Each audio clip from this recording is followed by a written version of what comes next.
నమస్తే. నా పేరు హర్షవర్ధనుడు. నా కథం మీకు వివరిస్తాను. చరిత్ర మరిచిన వీరులుంటారు. చరిత్రలో గుర్తుండిపోయే వీరులు ఉంటారు. కానీ చరిత్రలో నిలిచిపోయే వీరులు మాత్రం కొందరే ఉంటాడు. అటువంటి వాడే భారతదేశ చక్రవర్తి, భారతదేశాన్ని ఏలిన చిట్ట చివరి హిందూ చక్రవర్తి హర్షవర్ధనుడు. ఇతను క్రీస్తు శకం 606 నుండి క్రీస్తు శకం 646 వరకు పరిపాలన చేశాడు. చిన్నతనంలోనే తల్లిపోయింది. తండ్రి యుక్త వయసులో మరణించాడు. చెల్లిని పక్క రాజ్యం యువరాజుకు ఇచ్చి వివాహం చేశారు. అన్ననేమో అధర్మ యుద్ధం ద్వారా చంపారు. అసలు ఏం జరిగింది తెలుసుకుందాం పద. హర్షవర్ధనుడు తానేశ్వర్ను పరిపాలించే యువరాజు. ఇతని అన్న రాజ్యవర్ధనుడు. ఇతని చెల్లి పక్క రాజ్యం యువరాజుకిచ్చి వివాహం చేశారు. వీరిని ఏమీ చేయలేని వీరి శత్రువులు వీరి చెల్లి రాజ్యంపై దండెత్తి వీరి బావను చంపారు. చెల్లిని బంధించారు. అది తెలిసిన రాజ్యవర్ధనుడు తన సైన్యంతో వెళ్ళి శత్రువులను చెల్లాచెదురు చేసి రాజ్యం నుండి శత్రువులను తరిమివేశాడు. చెల్లి రాజ్యాన్ని విడిపించి తన రాజ్యానికి వెళ్తున్న రాజ్యవర్ధనుణ్ణి రాత్రి సమయంలో శత్రువులు అధర్మంగా చంపారు. ఇక రాజ్యం మాదే అని విర్రవీగారు. కానీ వారికి తెలియదు ఇంకా కొదమసింహం బతికే ఉందని, భారతదేశం ఏలిన ఆఖరి హిందూ చక్రవర్తి మిగిలే ఉన్నాడని. 16 సంవత్సరాల వయస్సు, ముక్కు పచ్చలారని పసిబాలుడు. అన్నను చంపారు. రాజ్యాన్ని ఆక్రమించుకోవడానికి వస్తున్నారు. అప్పుడు ఆయన దగ్గరున్నది రెండే దారులు. ఒకటి సంపదంతా తీసుకొని పారిపోవాలి, లేదా కత్తి పట్టి కనరంగంలోకి దూకి శత్రువుల యొక్క తలలు నరకాలి. ఇటువంటి సమయంలో వీరులందరూ ఏది ఎంచుకుంటారో అందరికీ తెలుసు. అవును, ఆయన కూడా అదే ఎంచుకున్నాడు. రెండవ మార్గాన్ని ఎంచుకున్నాడు.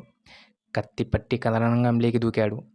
16 సంవత్సరాల వయసులో కొదమసింహం విజృంభిస్తుంటే నక్కలు అన్ని భయభ్రాంతులకు గురయ్యి చెల్లాచెదురయ్యాయి.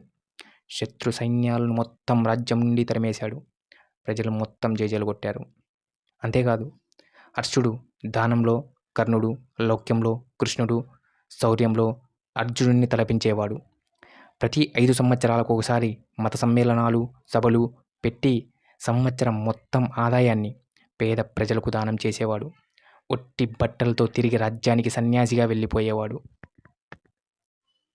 అంతేకాకుండా తన అన్నను చంపిన శత్రువుని యుద్ధంలో ఓడించి అతని తల నరికి ఆ రక్తంతో అన్నకు తర్పణం వదిలాడు. రాజ్యానికి స్వేచ్ఛా ఊపిరులు ఊదాడు. దాదాపు 41 సంవత్సరాల పాటు పరిపాలించాడు.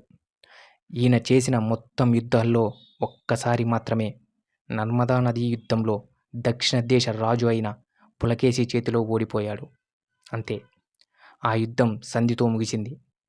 ఈయన తరువాత అంతటి పాలకుడు మళ్ళీ పుట్టడానికి చాలా సంవత్సరాలు పట్టింది. ఏది ఏమైనా హర్షుడి యొక్క జీవితం సముద్రం లాంటిది. ఆయనకు ఎదురెళ్తే ఏ రాజు అయినా అలల్లో కొట్టుకొని పోవాల్సిందే. అన్నం పండించే రైతుకు నాగలి దున్నినప్పుడు మట్టి చేతితో తాకితే ఎంత ఆనందమో, యుద్ధవీరుడు రుధిరం తన చేతితో తాకిన వేళ అంతే ఆనందాన్ని అనుభవిస్తాడు. అందరికీ థ్యాంక్ యూ.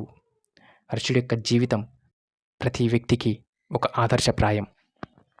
16 సంవత్సరాల వయసులో సింహాసనాన్ని అధిష్ఠించి ఎదురు లేకుండా 41 సంవత్సరాల పాటు పరిపాలించడం అంటే అంత సులువు కాదు.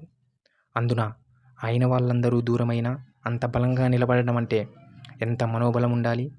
అటువంటి గుండె బతకాలి. బతికింది. రాజ్యం మొత్తానికి ఊపిరిలోదింది. ఇంతవరకు హర్షవర్ధన్ యొక్క స్టోరీ విన్నందుకు చాలా థ్యాంక్స్. ఓకే, మీకు నచ్చితే ఒక లైక్ చేయండి, షేర్ చేయండి, వీలైతే సబ్స్క్రైబ్ చేసుకోండి. Thank you.